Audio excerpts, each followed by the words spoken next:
Hi, everybody. It's Thursday, so we're going to be talking lower decks. This week, it is Crisis Point 2 Paradoxus. We're going to talk all things Paradoxus. We're going to have a brief interlude where we discuss the comic run, which has been apparently amazing. And we're also going to move into and have chats regarding the trailers that have come out and all the good stuff from New York Comic Con. So I'm going to roll that beautiful bean footage. You guys who may or may not be there, I don't know. Hey, Jason. Decide, get comfortable. We're going to take you on a ride. As always, I'm Marie Brownhill. I have William Wofford, Keith Shevlin, and Jason McCannon. I'm dying here, guys. It's been a day. That's okay. It happens. Mea culpa. Mea culpa. All roll right. that beautiful bean I'm going to roll that beautiful bean footage. Not that beautiful bean footage.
All right. It looks like Michael Greer has also joined us. So we're going to have a bit of a full house, guys. That's amazing. Always getting dinner lately. That's amazing. Also, hi, Marco. We see you in the comments. Oh my God. You know what I said just like the other week. Whenever a lot of people show up, that means the episode was good. Yeah, right? Yeah, right. Something like that. Look at you, Michael. Ooh. I feel like we're going to have a devil's advocate opposing viewpoint down in the corner there. Hey, I have a little bit. I have a question a little real bit. quick. I have a question Sure. because you guys said roll that beautiful bean footage. I'm like wondering, does the younger generation even know what that means? Or is you guys just It's not that saying old. things that other people are saying? I guarantee Gen Z doesn't know what that means. I mean, Okay. But also, William I'm does. Southern, so I know Bush's beans. Thank you. Bush's baked beans has been around. Forever. And doesn't It's have not- that old. We're not Gen that- Z should know. Gen Alpha, we're not no, that that's another commercial. thing. Gen Alpha just got here. They really don't know nothing. Oh, I know. So apparently I'm making outdated references. Who knew? All right. So, William, there's a certain brown substance that rolls downhill. And since you only recently came back, you get to do the summary. Oh, I get to do the summary. Okay, guys. Hello, my name is William Wofford. It's good to be on the show here today. So today is called Keith. What's the name of today's episode? Crisis Point 2, Paradoxus. Okay. We legit did this before the show, guys. We did. We Good. discussed Okay. things. We had a This plan. is starting off well. Okay, I grabbed as many freaking photos as I could. Okay, so we already know that we're on a holodeck as soon as we see this. Okay, we just know at this point the holodeck has become Boimler's best friend. But apparently, the holodeck simulation that they're on at this point in the beginning of the story is an offshoot or a spinoff or a sequel, if you will, to Mariner's first Crisis holodeck that we saw in season 1, where she kicks ass like she normally does to get over her feelings. Well, in this particular scenario, Boimler is the captain. We see all 4 pips on him and a great outfit, which is freaking amazing. Well, he goes on and he uses which I couldn't find one, so I'm sorry, guys, but he uses a Sovereign class ship. What's the ship called? The Wayfarer. The Wayfarer. I'm sorry, but you Of course cannot it is. tell me that these are not hidden references to CW stuff. Because when I think Crisis on Infinite Points, and when I think Wayfarer, I think the Wave Rider from Legends of Tomorrow. Or Moana. Oh, thank you. Yeah, right? I'm really like OMG. So anyway, the Cerritos in this simulation is getting their asses kicked by some Nemesis-esque Romulans, which we have not seen in a while. And one that kicks their butt. Well, they pause the simulation. We realize it's a simulation because Boimler gets some unfortunate news from Ransom that unfortunately that his other half, or we should say his copy from season 2, has passed away due to an unfortunate accident where gas suddenly leaked into William's quarters and killed him on the spot. I'm just going to leave it at that for now. Well, Boimler, for lack of a better phrase, loses his shit. Okay. Throughout the whole episode, he loses it. So he gets into it with Mariner. Let me hear. He gets into it with Mariner, and you see the bags under his eyes. You really see how stressed he is right now. Marie, am I doing good? You are. I really love the magic stick too. Oh, thank you. So anyway, so he's losing it throughout this whole episode. He even gets into it with Mariner. He went toe to toe with her, which is a very rare thing that he does. He only does that like once per season. Well, anyway, he does that. I thought they were gonna fight. Unfortunately, they didn't. So she storms off the holodeck. She goes to Ransom, and Ransom breaks the news to her, and she's like, "Oh my God, what have I done? I got into a fight with Boimler, and William has passed away." And it's crazy that his name is William. I'm kind of talking in second, third person here, but anyway. So I know it is a little weird. I'm like, you died? What? Right. So apparently that's what he named himself, just like the other Riker named himself Thomas. So right. So anyways, all that has happened. Mariner comes back. She rejoins Boimler on the holodeck. Boimler decides to go on his own way on the holodeck that is different from the journey that the rest of the Cerritos crew is going. Now there's a oh God help me, Tendi. Thank you. I almost called her Tilly because she gave me a lot of Tilly vibes. But anyway, Tendi, where we learned that when she takes over command when Boimler and Mariner go their own way on the holodeck simulation, where we learned that Tendi actually wants to become captain someday. And she didn't even realize that until she said it out loud herself when she was going off on Rutherford. Now, the other Cerritos crew that we hear, those are holodeck simulations, okay? Where they are chasing some Romulans, chasing some space treasure that apparently makes you time travel through space next to that of the Iconians. Well, anyway, all that being said, they get to the end of it and they beat the simulation. But this is where things, and I know I'm stocking up for time and I'm taking too long, so I'm just skip to the end. I couldn't find a picture, but this is what happens. Boimler, through a Star Trek V experience, goes to a rock that comes out of the ground and pretends to be God. So Boimler goes up to said rock and said, "I need to know what the meaning of life is. I just found out that a copy of me just died a meaningless death, similar to that of Tasha Yar," which I knew he was kind of alluding to. And the writers were alluding to. And the rock was throwing a bunch of, I won't say meaningless, but a bunch of quotes about life that you could literally Google. And he said, "That's bullshit. I'm not doing it." And so he literally... And clearly this is the adult version of Trekker's Delight. Right. So he literally uses his bare hands. I mean, Boimler goes off and he climbs into the rock. He doesn't climb on the rock. He digs at the rock and climbs into it. And he finds more meaningless stuff generated by the computer. You got to remember, they're on a holodeck, and he's actually trying to look for real life meaning. Well, anyway, because he was dehydrated, because he didn't have anything to eat, because he didn't have any water, he passes out. And from what the doctor said, he kind of died. Well, anyway, while he was in his phase, we don't need this anymore. While he was in this phase, he had a hallucination, a premonition, a vision of Captain Sulu on the same country property that we saw in Star Trek Generations on Kirk's farmland with the horses. Sulu makes a joke saying, Kirk, he's always doing his thing. I kind of took over, which is kind of true. So that all being said, Sulu was saying, hey, the meaning of life is kind of whatever you make it. Don't beat yourself up. You're doing a good job. Blase, all that bullshit. Boimler wakes up in sickbay. Cat doctor is going like, yeah, you kind of died. Don't do that again. Drink some water. And that's pretty much it. He found his meaning of life through a vision that he had with Captain Sulu that somehow just got there. No one else can explain it because no one else saw it but Boimler, and Boimler calmed the hell down. That's it. How did he know what Captain Kirk's farm looked like? It had there was a mailbox that said Kirk on it. No, but I'm saying like How did never mind. Boimler know? Is the It question. was a mailbox that had Kirk on it. Yeah, that's No. he was going off of the mailbox. Yeah. This is Boeing that we're talking about. He knows the history and the background of everyone. Like This is this valid. is Boimler. This is valid. It wasn't a far stretch. Nobody knows what happened in the Nexus between. Well, I they guess actually Picard does. mentioned the Picard Nexus. does. He mentioned the Nexus. Well, apparently Sulu knows. Sulu definitely knows because Oh, my. while Boimler was in there, he said, "What is this? Like a temporal thing? Is this a Nexus? What's going on?"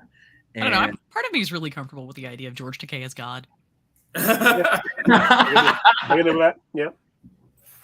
Checks out. Checks out. Okay, All right. so But before we get too far into this, let's do a brief Easter egg roundup. Keith, take it away.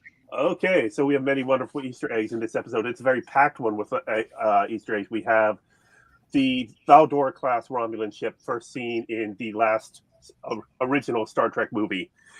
We have the Malpanar triplets as the Romulan leaders, perhaps a reference to the Doros sisters. You have the Tholian bomb from that last Star Trek movie also making an appearance. You have the Sovereign class, first seen with the Enterprise in Star Trek First Contact. That's what the Wayfarer is. You have references to time travel to back to the Kennedy assassination, which was the original pitch for Star Trek II before they threw it out and went with the Wrath of Khan instead. wow. Yeah. You have the uniforms that our main crew are wearing, which are similar to the post First Contact uniforms, the gray tops, except having that white piping, making it more similar to their regular Cerritos uniforms. You have them going to Tadashore 4, which is named for Fred Tadashore, the voice artist for Shax. You then have him go to the third moon of Shadanari to find Kidia, the godlike creature. Shakari! Yes. So Oh, Kidia God. instead of Shakari. And of course, we find out that Kidia is actually Kitty Hawk, because at the center of Kidia is the Wright Flyer from 1903, which makes no sense. And Boimler, of course, calls it out himself as making no fucking sense. I mean, that's almost a V'ger reference, though. Exactly. Yeah, like, so literally, basically what you're telling me is this episode encapsulates like the two worst Star Trek movies, and we're just going with it. Nemesis, it's got, Nemesis and Final Frontier. Don't say the name. I'm okay. I've had enough bourbon. I'm calm. Well, it's pretty much known that the odds are the bad ones and the evens are the good ones. Well, it seemed like it was starting out with a Voyage Home First Contact kind of vibe, but then it degraded into a Final Frontier and the other one, unfortunately. But the film that shall not be named. It's not really that bad. It is, though. Nice. It is because it was at the center of the universe and they got there in like a couple hours. And then you have. I feel like that's and that titanically stupid long wait for the ship to deploy its magic weapon. You got to understand. Yeah. I feel like it would have been executed better if William Shatner didn't direct it. Okay. Well, the fifth one, Final Frontier. Yeah. I'm ranting about that one that shall not be named. I'm actually willing to rewatch Star Trek V. A lot of bourbon. 5 is literally worse than Nemesis. No, it's worse. No, it's worse. No, it has bad moments, but and there are certain casting moves that were not very well thought out. we're gonna. Well, I thought it was really weird that they had B4, but they didn't even mention lore. Like they was like they didn't even mention like, oh my god, could this be lore? Like who is this? Yeah. No, it's some B4. So there are legitimately funny moments, intentional or otherwise, in Star Trek V. Nemesis is just a slog. Yeah.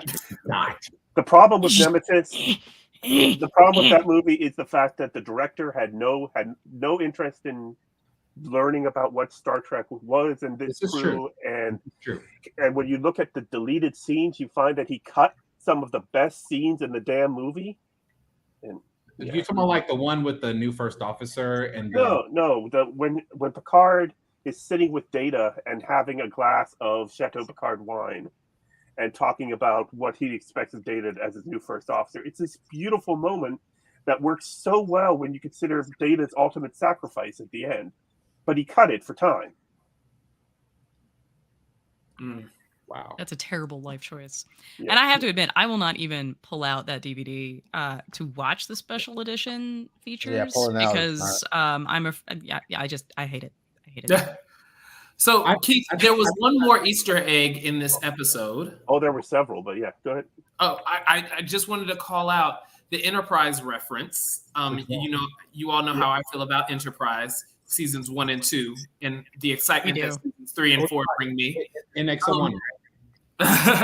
But the founding of the Federation. Yeah. Yep. Okay. Yep. I found myself literally. For some reason got giddy in that moment. I missed that. What did they say? The very last step in the B story, which was Tendi and Rutherford saving the day with the holodeck Cerritos crew. They were trying to defuse the Theron bomb at the founding of the Federation ceremony. Which I gotta tell you, Marco, that's gonna summon the movie to you now. You know what? It's gonna pop out. It's gonna pop out of the bathroom mirror. First of all, I love Enterprise. I think it's great. Every single season of that show, I think it's great. So that's just my personal opinion. And every time I look at it, I'm like, oh my god, they did a really good job. Look, I'll say this. You okay, Mike? Okay. I think he might actually be in the process of having a coronary. Like, I mean, breathe for us, breathe. Literally, scanners just give me small seizures. Your head looked like it was about to explode. I mean, steam coming out the ears. Flames on the side of my face. Yeah. Certain things give me seizures. Certain things give me seizures. Speaking of explosions, what I've noticed with the Thalaron radiation bomb is that it wasn't Thalaron radiation this time. It was an actual bomb. Yeah, it just looked like that.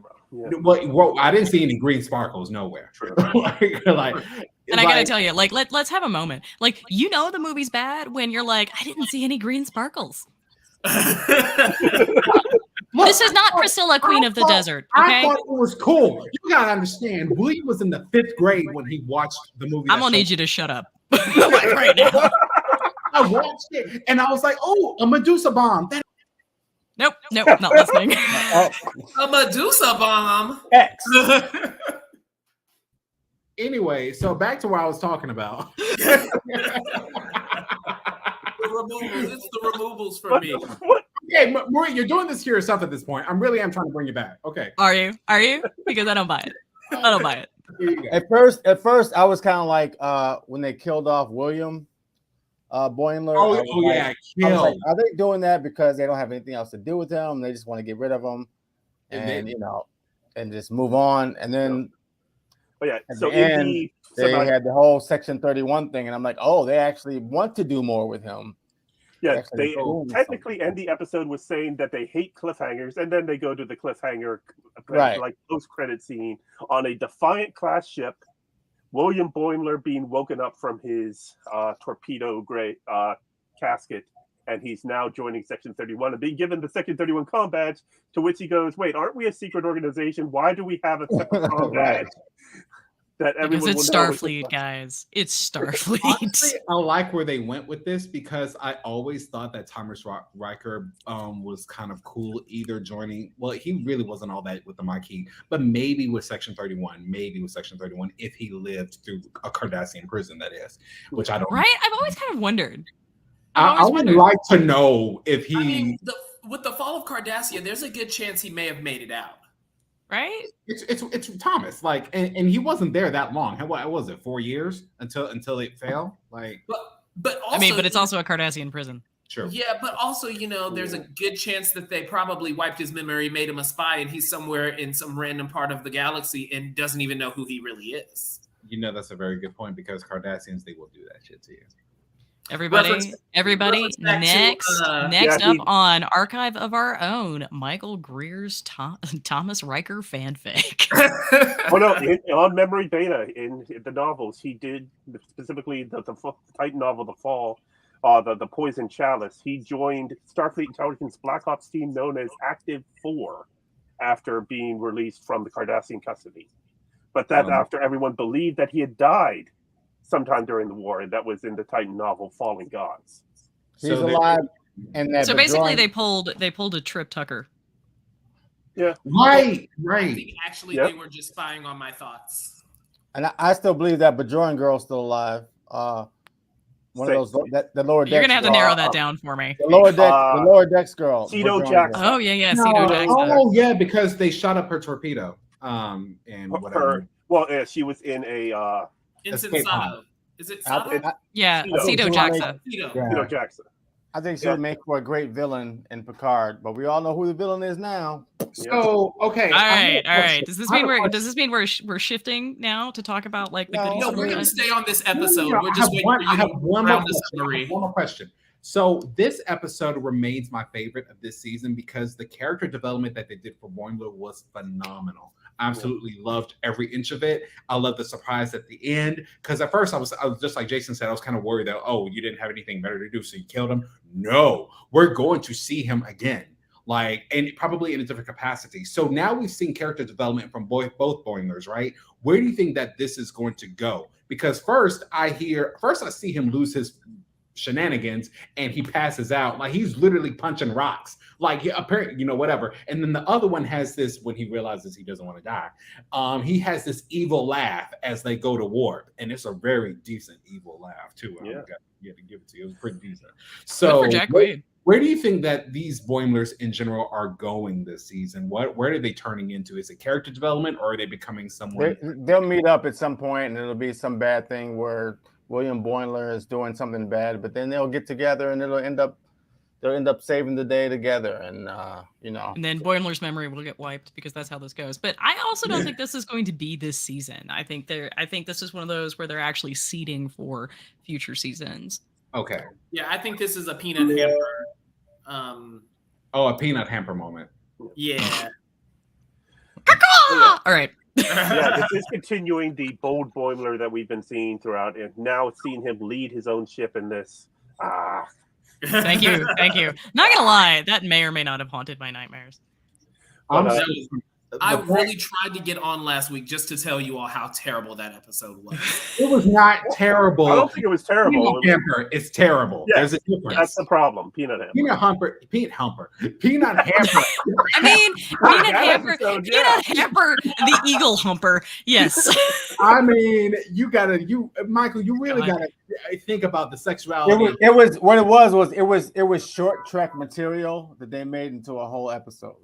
Thank you, Jason. That is the best way to put it. I really felt like this was the fairy tale episode for Lower Decks, right? We had it in Strange New Worlds. We've had a couple of them in TNG, and now Lower Decks has been overdue. Yeah. And we all know the fairy tale episodes have not always worked. Not always worked. What? Masks. Oh, I'm sorry. They did it in Strange New Worlds. The one in Strange New Worlds was great. Yeah, was great. Yeah. Yeah, I'm not saying anything about that. I said masks. Oh, yes. Wait, the episode masks? Yes. Yeah. Are you talking about the data thing? That wasn't really it. That was a terrible episode. First yes, of all. it was. Yes, it was. That's the point you're making. I wouldn't give that episode terrible. Imsaka is coming. Imsaka. I wouldn't call it terrible just because Brent Spiner's acting across all of those characters, I think was actually really good. So I think he was just exhausted because the prior episode was also a data-centric episode. So this leads me up. This is like himself from the equation. I know, it's weird. I feel a little uncomfortable. This is like an episode in Voyager when 7 of 9 did the same thing. She had several different personalities. Oh yeah. So that kind of brings me to like another show that I'm doing that we don't want to do is Parallels. It's 2 different shows that in the series that are kind of the same. So hopefully one or more of you guys want to do that. And actually, Max and whatever that episode is with 7-9 is one of them. Another one is Tuvix and Sim. Another one is Okay. So that's kind of like where the show is going. I would actually do the 7 of 9 episode with the Jantara episode. Okay. Where did Billy go? He said he'll be right he's back. off. He's off doing Billy things. But yeah, no, I would do the Jantara episode for that. Before we get too away from it, just a couple more references. Boimler's name he is Bucephalus Dagger. And for those that don't know, Bucephalus was the horse of Alexander the Great. Yep. I didn't know that. Yep. I am very surprised you expected everyone to know that, but no, I did not expect everyone to know that. That's why I brought it up. That's not like the question that that guy that goes around New York and asks people questions like who was the first president of the United States, and they don't know it. That's not like one of those questions. I mean, does everybody remember the man's? Does everybody remember the name of the man's boyfriend though? Whose boyfriend? Alexander the Great's. Oh, Hephaestion. Yeah. Well, another thing I don't know, and imagine how awesome you must be that we know not only your horse but your squeeze thousands of years later. Yeah. Oh, y'all gonna remember my shit? Okay. All of them. No data rod recorded. You just gonna remember. For better or for worse. For better or for worse. There might be rods involved, but I don't know if they're data related. And we didn't even need William to get here. Thanks, Marie. I mean, yeah, no, really, like, are we surprised that I went to the gutter? Yeah, no, no, not in the slightest. This episode makes me think about, which I do think about sometimes, is how hollow. So they called it a movie, and they didn't call it a novel. They're creating a movie, right? So I don't know if they're synonymous or what. So do you think they create? You know how like producers will say, okay, we need a guy, and he's like this, and he's like that, and then they'll give it to a writer to write the guy. So in this case, the writer is a computer, right? Mm-hmm. So you establish different parameters of the characters and other situations. No, Marco, no. Then the computer writes. The computer's actually doing the writing. Well, I mean, I think this goes back to Fairhaven. Yes, and Voyager. To call out the references of Fairhaven, especially when the Herosian took over, and then they were able. Essentially, the computer was just kind of generating opportunities and generating images that would allow the crew to kind of control and kind of continue to interact in the environment. Right. So I think it's that exact. You're mixing. Fairhaven was after the Herosian. This was the French village before Fairhaven. Fairhaven was the Irish village. Yes. Later okay. It's two different stories. Yeah. So are we asking the difference between like a hollow movie versus a hollow novel? No, I was just asking the process of creating one. Like they don't write what the characters say. They write parameters of the characters. Well, and then the computer writes actually the characters. I think itself. I think both happen. Mm-hmm. Now, I think it works a lot like a visual novel does now. Well, like the first Crisis Point in season 1, and they referenced it in this one, basically Mariner just put in all certain details, but she didn't write out really the story or a script. But Boimler went and wrote a script because we saw it a bit on screen when he goes to leave the holodeck to go meet with Ransom. You see on the screen what actually looks formatted like a movie script would be. Like you could see like stage directions that he's able to jump through the opening credits.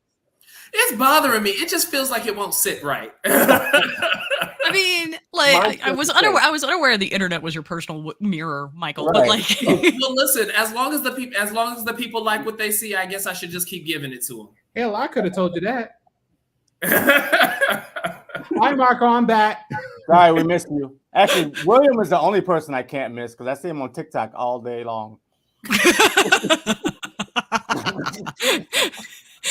There was a very tired edge to that, Jason. I'm gonna tell you, very tired edge. Hey, you think my TikTok is bad? Wait till I get on Truckers Delight TikTok and do a bunch of Star Trek TikToks. Hey, bring it. It's cool. I'm gonna do So, it. so can I ask? I think I'm going to divert us just a little, but I just absolutely love the uniforms. Yeah, right? I really just love like the them. uniforms, the holodeck uniforms. Yes. Like, for some reason, I feel like that white piping hits. Yeah. It gave me everything I needed. It slaps. No. And this is the second time that we've had like kick-ass holodeck uniforms. I would actually argue that the ones Rutherford creates in his mind space are also pretty bitchin'. Well, So he what was are wearing they? What are the they? Delta Flyer uniform from. Yeah. Oh, the Delta. Okay. Yeah. Like, why are we not getting these legit awesome uniforms in real life? Like, that's my question. You like Well, it better? those You like are- it You know better what? than You know what? We you are like it due better than Discovery uniforms? Oh my God! Oh, Why yeah. are there two ransoms? Okay. That What? is true. That is Oh, actually no, very- because of time. Okay, because what happened Oh, was they used the chromogami to go Oh back yes, to the yes, beginning of the yes, story. yes, yes. I mean, So we have Tandy two of and almost Rutherford- everybody there. Yeah, it's two of almost everybody. There's Yeah. Freeman in the back. Right. There's No, because- Shax. At the end of them, where they have the chromogami and they've defeated the Romulans, Ta'ana's been killed. So then Tendi, Rutherford, Shax, Ransom, and Freeman then go back in time to the beginning, and that's why we have those three twice. Yeah, Yeah, and that's why so they have Romulan blood on them on the so they left. go back to the future. No. Yeah. I can't believe you went there. Well, I mean, technically, they were yeah, in they the went from past. 2161 back to 2382. So yeah, they did go back to the future. Yeah. I Oh, see. and they I did, remember now. Okay. and they did go to a time period in Star Trek's Lost Era. So we now have an extra little bit of Star Trek history that we did not have before this episode. 2341, the algae crisis. Yeah, apparently there was an algae crisis. I didn't even know that was a thing. Like, They created it for this episode. Yeah. Yeah, so I heard it and I was like, I need to go back and watch this that part again because I was like, I just didn't feel or didn't get where it fit in. so is this like a beta thing that became canon or what? From what I could tell, I think this is new. this is new. This was something. Yeah, I think this is completely new. I don't think anybody was talking about algae crises. I'm saving this picture, by the way. Yeah, from Memory Alpha, 2341 only has let's see, data is permitted to enter Starfleet Academy.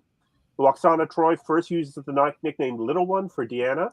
Jadzia Dax is born on Trill. Julian Bashir is born on Earth. And the Great Sidonian Algae Crisis.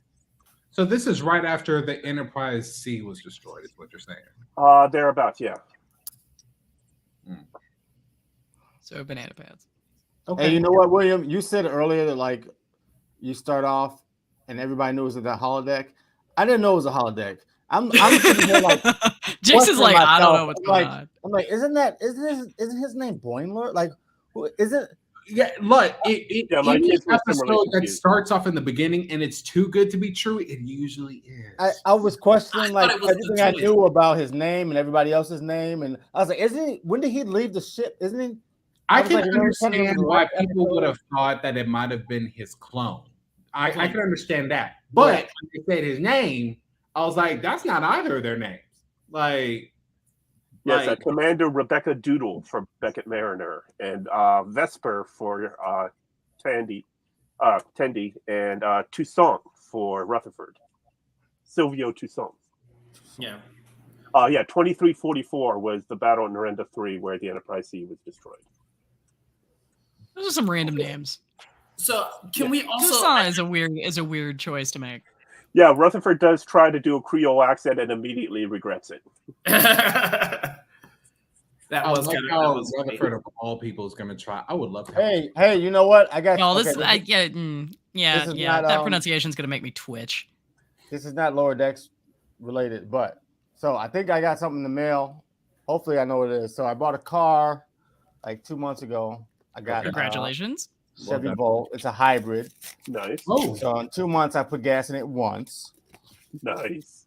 and then it's Oh, Oh, yes. nice. Yes. is it popping up? It's not popping up. in There it goes. I love it. I love it. Y'all, I gotta tell you, that's so much better than the mail I got today. Like I opened it. It said, "Dear conservative donor." I was like, nope. Nope. So Somebody gave that man the wrong address. Oh, by the way, we did have another reference to the Kelvin universe as well by Tendi once again in this episode. What was the Kelvin reference? She talked about when Mariner was debating whether or not that this movie is actually a sequel to her Crisis Point in the Vindicta-verse. And she said, could this just be an alternate universe where everything's more cinematic and everyone's just played by younger actors? Oh, yeah. And to which Teddy goes, yeah, that just doesn't make any sense. Yes. So That's this hilarious. episode, in a very good way, combined all of the aspects that we hate about the Star Trek films. Yeah. The film that shall not be named. I mean, because let's be honest, a lot Which of us. film is that? I want to know which film you're talking about. No, you don't. No, you don't. I'm not going to say those names, but I'm going to say when the 2009, 13, and 19 Star Trek came out, I wasn't really happy with any of the J.J. Abrams films or the Justin Lin. I'm not. I like the first one. Hated the second one. I actually, that's another one that shall not be named. There was no second one. I dug, however. I like it for these reasons. I love Beyond. Yeah, No, Beyond is great. I loved the second one. I love it. Oh no! I did. No, the spot, the Wrath of Khan. They one? went. Wait, whoa. You mean to tell me that you loved Star Trek Truther, the movie?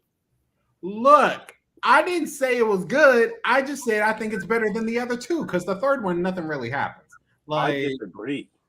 Like they didn't destroy the Empire the right way. First of all, William, honey, I love you, but I don't know that we can be friends. Let me tell you this: the 2009 friendships are broken on this show. People, friendships are broken. We're so paramount. He's like Christopher Columbus. Like he fucking bridged the gap between the old Star Trek and created new Trek. Without that, we wouldn't even have Star Trek. Because they couldn't get the probably wouldn't actually use Christopher Columbus there either. He was kind of a douche, but everybody was a douche back then. Everybody was a douche. You had a douche society. Yeah, but not everybody was douchey enough to embark on genocide. Yes, if they had the power, they did it. Vikings had the power, and they did not. All right, I have no idea how we got. I have no idea how we got from Star Trek to genocide, but here we are. To circle back to the episode, can we talk a little bit about Tendi? Badass Tendi. We're gonna do this. We're gonna do this for another couple of minutes, and then we need to shift to a couple of other topics. Okay? Gotcha. All right. Tendi. To bring back William's point, Tendi and Tilly. Tendi giving Tilly vibes. I loved the transformation that she kind of went through during this episode of being like just a real, for real boss bitch. Mm-hmm. Like she really had that take charge attitude, and it was a side of her that I feel like they really brought out after her run-in. What was that? 2 episodes ago with the other Orion, where she was like, and she had to kind of lean into herself, and I feel like it was really just like a boss bitch mentality and attitude, and I loved it.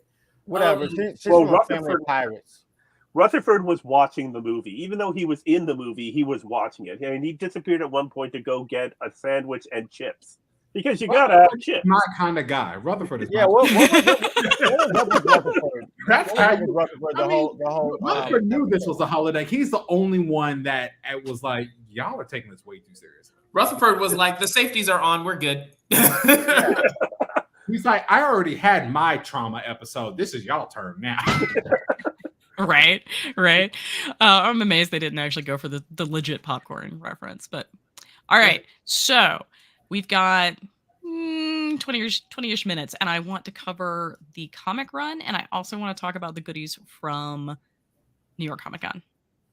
So comics, Keith, go. All right. Coming out yesterday, we have Lower Decks issue 2. As you can see, it's Boimler sitting on the throne as the bodies of the Cerritos crew have having been drained of blood. Because in issue 1, released last month, they created a Dracula sentient hologram in the just as Moriarty was created in The Next Generation, while goofing around and saying that you can't create sentient holograms anymore. But then a freak lightning storm hit the Cerritos, and guess what?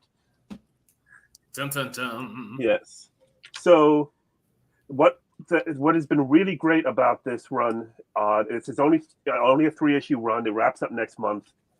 Is you have the regular story, and it's even from the inside cover. It's got there's a story which is our Lower Decks crew, and a B story which is Captain Freeman on the surface of this planet, attempting to make second contact with this species, and everything going wrong because they landed and are immediately accused of being witches from the sky.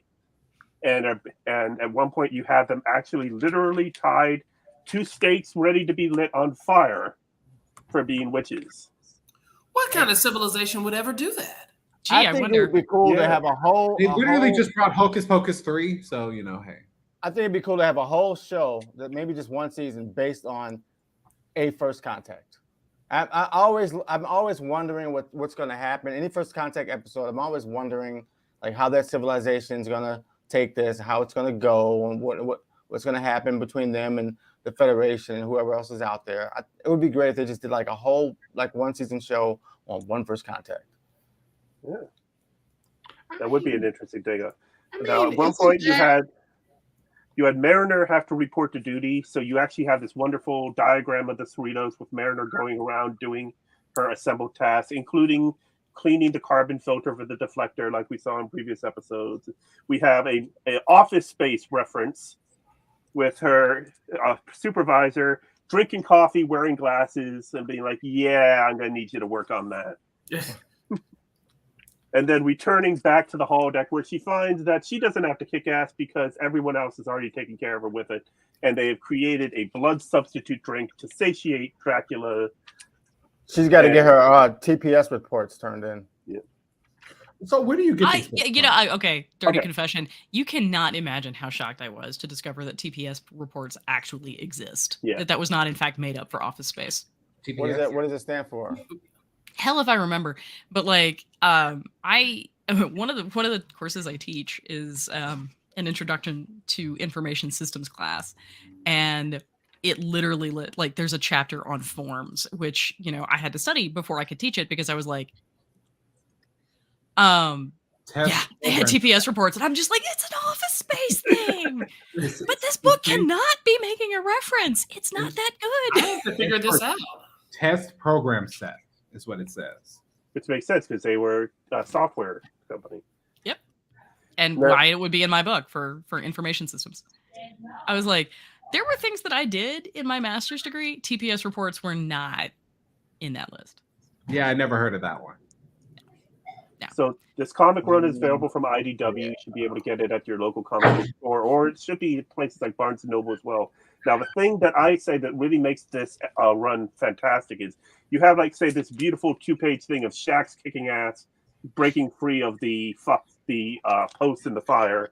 And then you have these little blurbs at the bottom that they just add extra text.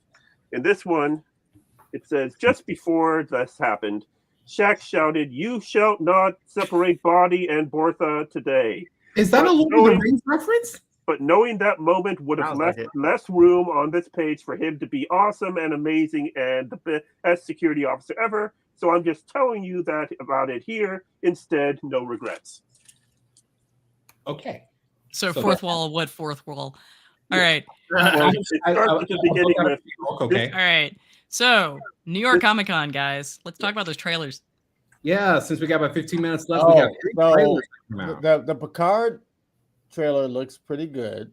Finally, someone put Picard and good in this. Yeah, because I hate. I think Picard season 2 is the worst season of Star Trek ever. So we're going. That's a whole nother thing. I'm really happy about Moriarty. Remember we had that thing, and we all try to guess what the new villain is going to be. Marie doesn't know. Oh, she doesn't know. I do now, but no. You literally posted it on Facebook, my dude. Oh yeah. Oh yeah. Davis returns with Moriarty. Moriarty. I think that's an excellent nemesis excellent villain for Picard. Well, it's not tropey. It's not like the Borg, because you knew they were going to do the Borg at some point. We got the Borg out the way. Yeah. You assume he's a villain, though, right? We see. We only see him briefly. This is what I thought they were going. I thought this woman was taking all of the badassery, iconic villains of TNG and bringing them together to try and wipe them out, hunting them one by one. That's what I thought was happening. What I don't want to see is any childhood trauma from this man. I don't care anymore. Don't want to see it. I'm pretty sure we're done with that. Also, no latent misogyny. Thanks. Yeah. No. Well, yeah. Well, we do get Geordi's daughters. So, if there's possibility. Yeah. I'm really hoping that's going to be adorable. Yo, I really want the kid. Oh, no, they are grown. They are Starfleet officers. Is I he want them married to to be cute. Aquiel? No. Well, if we go No. by All Good Things, he was married to Leah Brahms. So, I mean, No. there is. Wait, I really want him. Wait.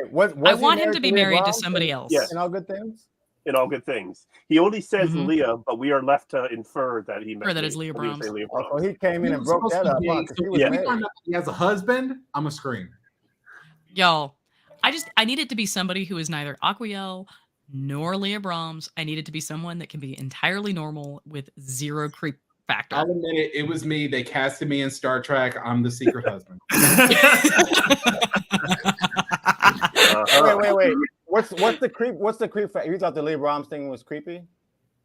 I don't Yeah. think it was creepy because it's not Oh, like it was It's creepy. normal. I swear to It God, was if that no, technology exists, no. The shit that Harry Kim did was creepy. Also What- true, but the Leah Brahms, the second episode Well, where they literally make her apologize to Geordi for being weirded out by the fact that he was wanking to a fake version of her. it was not. You cannot. but Marie, that's going to be normal. Everybody's gonna go on a first pornography. You cannot compare the two. It's gonna be And normal. Jordy did say that he didn't do anything inappropriate or He insinuated. didn't. He did. It was a Harry kiss, did. right? They had a kiss, Tom right? did. Hell, Trip did. But Jordy Doesn't make it not creepy. When you touch this engine, you're touching me. Oh shit! I'm touching this engine. Yo, You touch this engine. yo. It wasn't I mean, come on. It was look at. Oh, when you look No. at hey, whatever. See, I y'all mean- y'all looking way past it. So what? He forgot to clear out his browser history. So what? Okay. Like Hey Marie, wait. You do till not deep- take your porn to date one. Wait till deep fakes. Wait till deep fakes are available to everybody. If you want to watch porn, you go to Quarks. Exactly. You do not bring it to the workplace. I feel like Why? that's even true in the 24th How did century, we guys. even get on this conversation? I'm not even 30 yet, and I'm getting too old for this shit. You know what all it is to me is like all it is to me is like a dude that got caught and he left the porn tape in the VCR Yep. when his woman got home. That's all What's it is to me. terrible is the episode wants her to apologize to him for being creeped out. Yep. Well, she was kind of being a bitch when she first got on the ship. Yo, I mean, yeah, but like that doesn't. he was no, going because for it. I got a few words for her. She should have never consented to having her image being copied by Starfleet database to become a hologram in the first place. She didn't I have don't know a if you choice. need had a choice. Do you She need didn't have a consent? choice. She didn't I have don't a know if you choice. need Have a consent. choice. It is very Yeah. clear in Star Starfleet Trek did there not have are a choice. privacy is just not a thing anymore. We just look up everyone's medical records. It's We not a play your thing, personal Will. logs. Not a thing. They were like, "Girl, do you want this job? Because we gonna scan you and take every bit of information we got and stick They it don't on need every." to scan. They don't need to scan you. You're on every camera everywhere, all over the world. They don't need to scan you. They don't need consent. Cameras.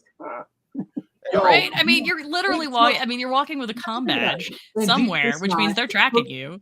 You have to think about it. In Deep Space Wow. Nine, it took an immense amount of hell for Quark. Wait a just to minute, get wait a minute, wait a hologram minute. image How did we get from New York Comic Con to here? Let's go back. Let's pull it in. Okay. Let's pull it in. Sorry. He's like, I'm done with porn. I'm done. Okay. Let's pull it in. Let's pull it in, guys. Okay, so we had Picard, Moriarty. We had the teaser about Moriarty. Mhm. We have our new villain. I forgot her name. She's That in is- real life. She's the dude's daughter. Amanda Plummer, but Amanda. Yes. daughter of She's Christopher wait, Plummer she's whose from- daughter? Christopher Plummer. She's whose daughter? But we've Christopher also- Plummer? Oh, We've Christopher also Plummer. I seen thought you her meant in somebody Pulp like on the Fiction show's and daughter. How I Married an Axe Murderer. And Well, he was. Christopher Plummer was actually General Chang. Oh yeah, I The know. I thought you meant like a Shakespearean Klingon. character. How A can I character. forget? He's actually one of my favorite Klingons. I like. And we get a couple. We also get a couple of little gems. We now know that Worf has become a pacifist, which I don't think isn't too far of a stretch. I think that was a joke. I think that was a good joke. No, I think Yeah, but that's really also right. like no. Remember That's the in his TNG character. episode where like Alexander comes back and talks about how like his father had become this diplomat and wasn't into war, and then he gets stabbed. Yeah. Wait. When did that happen? That was one of the Inheritance, season 7, The Next Generation. Yes. Oh. Right, when we had future Alexander come back to try to toughen up young Alexander. Right. You must be a warrior. Yeah. Oh. And then we get actual real Alexander later in Deep Space Nine, who looks nothing like future Alexander. Hope we get to see At Alexander. all. Well, he Nothing was at like all. 20 something. Yeah, like there's like an 8-inch difference there. Height wise, guys. Height. Yeah. What? Okay, I wish I could see this right now. My coworkers are actually on the other side of my laptop right now, staring at me like there is something immensely wrong with me, and there is. But it's like, All right, whose fault is this, William? say hi, guys. Hi. Hi. Oh my god, what is going on? That's We're being like- broadcast on the internet. Just so you know, That's you now have to sign an Victoria. NDA. Welcome to the show. Hey, You did not consent to be broadcast, but here you are. So you know- And yeah, we're gonna make you sign a waiver later. yeah, Promise. you gotta sign a release form. All right. So Yeah, like we we've need now to release that. traumatized your coworkers. So I do that all by myself. So it's like, So- I mean, this is my shocked face. So we talked about Picard. Any other nuggets from Picard anyone wants to highlight there? all 3 trailers were super badass. Okay, Wait. I want to save if we're okay saving Prodigy for last, just because that's coming out in just a few weeks.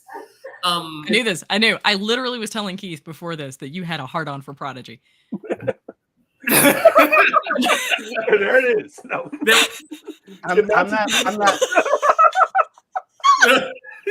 I'm not liking Prodigy that much yet, but I'll give it some more time. I actually didn't like Lower Decks at first either, but I give it. I feel like if I would have said anything after that joke, I would have turned into a pillar of salt. So I just removed myself from the situation. Okay, so I want to. I get it. It took me, Jason. I like you. It took me a while to warm up to Lower Decks. Actually, I think it was probably the back half of season 1 where I was like, okay. I Really? got it. But Prodigy, man. But Prodigy, I was on board from the jump. But we're gonna say Prodigy to the end. But you know what? Well, You we know are what's at the good, though? end. I feel like Prodigy was like for children. It Yeah, kind of it is is. for children, but I like how the A story is for children and the B story is for us.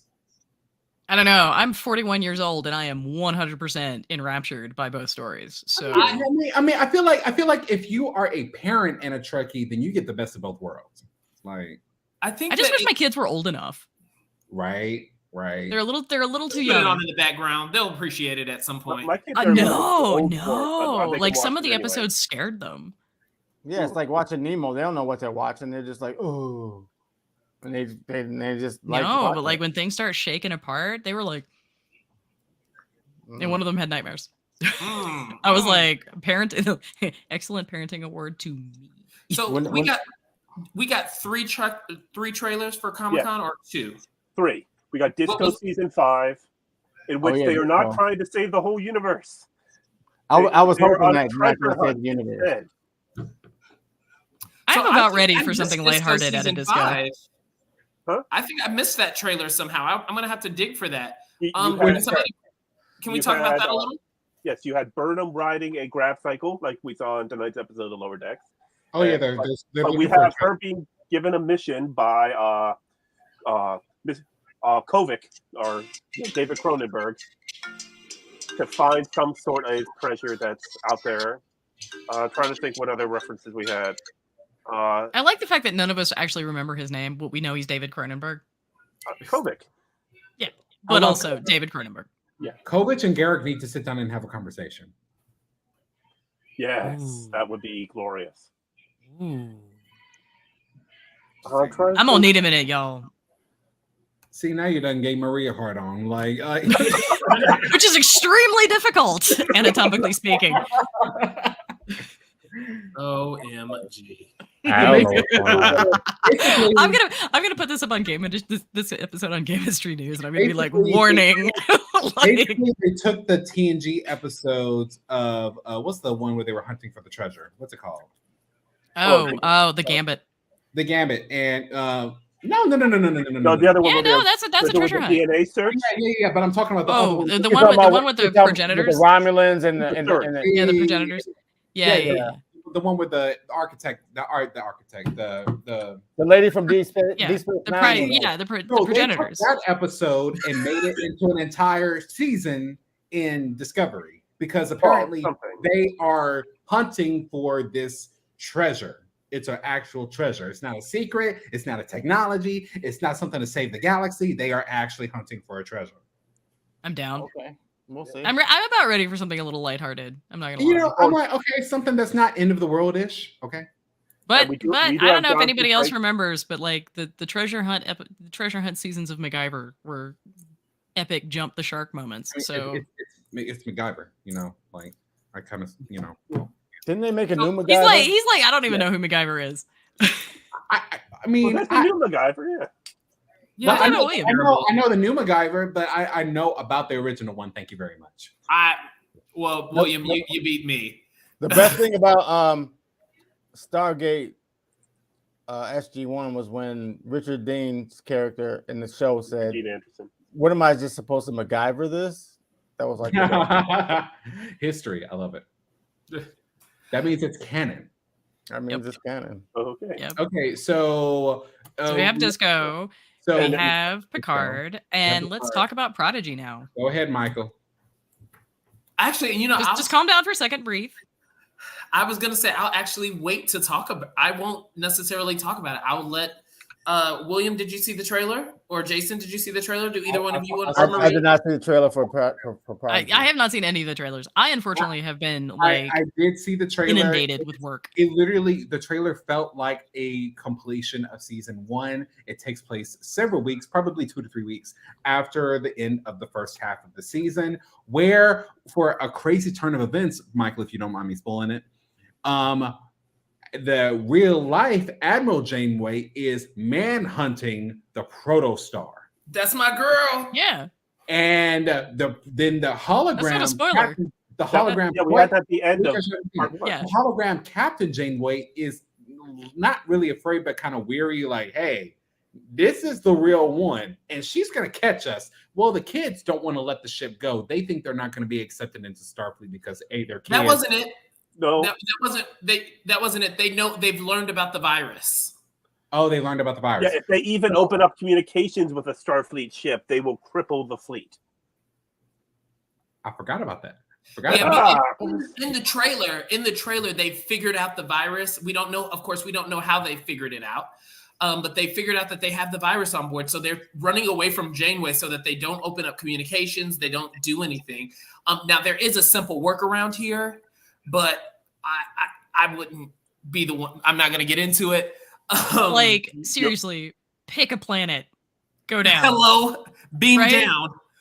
You open up a port. You can meet in meat space. Well, they attached to a string. Are children, on the other side, you got the other side. And they don't think that far ahead. Come on, cup in a string. But also, we see that Del is going to find his parents, or at least embark on a journey to find his parents, or who he comes from, which was really thanks, Jason. An underpinning of the first season, and was really, really magical. And we also get one thing I'm not excited about: the uniforms. They're not really hitting for me. I'm not. Admiral Janeway looks like she has on some type of like muumuu, a slimmed down version of a muumuu. You got to think about when this got her own special uniform. It's a space muumuu. Yeah, it's like a slimmed down. It's a space muumuu. It really is. Look, when you look at it, I mean, I cannot. You're gonna see it. You'll agree. Well, my Admiral space muumuu. And then, but they have these blue and black I think that they're supposed to be reminiscent of some type of cadet or training uniform. Yeah, the cadet uniform, the academy uniform. Yeah, but academy uniforms, I mean, at that point, thinking back to what we saw during TNG, they had the gray uniforms. During, as well as Deep Space Nine, they also had the gray uniforms with the red on top, or the color on top. No, Voyager had the gray uniforms. No, Deep Space Nine and Voyager, the cadet references was the gray with the red. Next Generation, it was black with the red. Oh, Mhm. yes. Sorry, you all are right. Yes, and because we all remember Wesley. we all do. But all right, the one thing to remember the best. We have reached the hour mark, guys. Cutting it. It has been super fun. I am looking forward to next week. We don't have an episode title, but we only got 2 episodes left. I know. Like, that's so bizarre. I'm kind of sad, So we got next week, the 20th, then the 27th, where we will also get the next episode of Prodigy. So we get a twofer in 2 weeks. Right? Yay. So that means Marie needs to give us an hour and a half. Or at least an hour and 15 minutes. That's reasonable. Okay. We can talk. All right. Thanks everybody for coming. Thank you to all the viewers that have come in and out. Thank you, Marco. Live long and prosper. And now I am gonna roll that bean footage. Bye.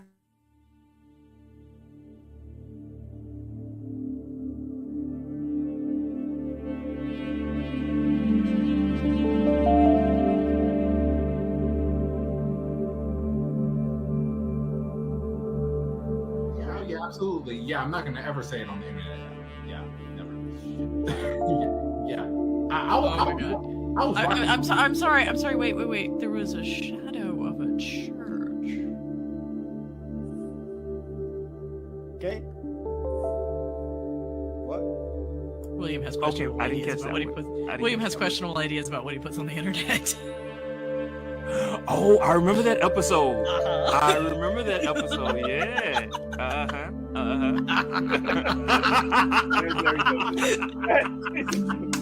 Wait. What? Wait.